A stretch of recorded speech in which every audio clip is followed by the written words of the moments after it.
నిహారిక కొన్నిదెల అంటే తెలియని వాళ్ళు ఎవరో ఉండరు. అయితే ఈ అమ్మడు ఎప్పుడు ఏం మాట్లాడినా కూడా వైరల్ అవుతుంది. అయితే తన పెళ్లి విషయంలో ఎన్నోసార్లు ఎన్నో విషయాలు బయటపెట్టినప్పటికీ ఆ విషయం వల్లనే మేము విడిపోయాము అన్నట్టుగా చెప్పిన ఒక వార్త మాత్రం ఇప్పటికీ ట్రెండింగ్గా మారుతుంది.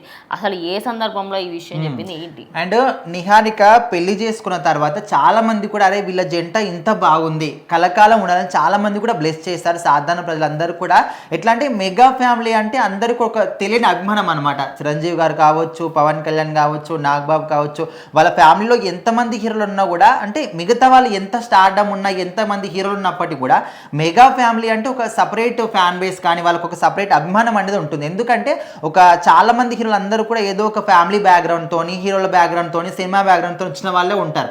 కానీ ఇక్కడ మెగాస్టార్ చిరంజీవి ఒక సాధారణ కుటుంబం నుంచి వచ్చి ఎన్నో కష్టాలు ఎన్నో అవమానాలు పడి ఇప్పుడు మాత్రం తెలుగు సినిమా ఇండస్ట్రీకి ఒక బాస్ అనే రేంజ్కి ఆయన ఎదిగాడు. సో అందుకోసమని చాలా మందికి స్టిల్ ఇప్పటి కూడా అంత రేంజ్కి ఎదిగినా కూడా ఒక సాధారణ మనిషిలాగానే ప్రతి ఒక్కరిని పలకరించడం కానీ చాలా హెల్ప్ చేయడం ఇదంతా కూడా చేస్తుంటాడు. సో అందుకోసమని అందరూ కూడా చాలా అభిమానిస్తూ ఉంటారు.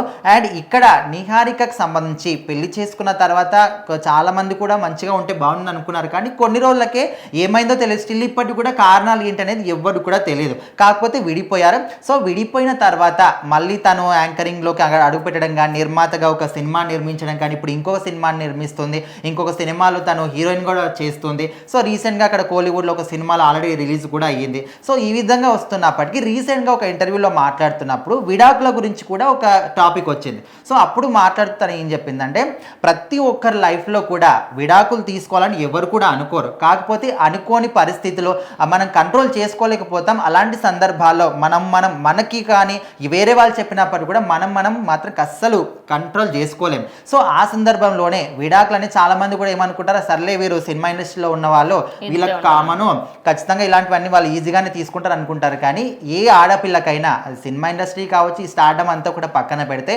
ప్రతి ఒక్క ఆడపిల్ల లైఫ్లో డివోర్స్ అనేవి చాలా బాధాకరంగా ఉంటుంది. అండ్ ఆ పెయిన్ నేను కూడా అనుభవించాను, స్టిల్ ఇంకా అనుభవిస్తూనే ఉన్నాను. కాకపోతే కొన్ని అనుకోని కారణాల వల్ల విడాకులు తీసుకోవాల్సి వచ్చిందనే విధంగా తను మాత్రం చెప్పింది. కాకపోతే ఎగ్జాక్ట్ రీజన్ ఇదే మాత్రం చెప్పలేదు. ఏదేమైనప్పటికీ విడాకులు తీసుకున్నందుకు తను మాత్రం స్టిల్ ఇప్పటికి కూడా బాధపడుతున్న విషయం మాత్రం క్లారిటీగా అర్థమైంది.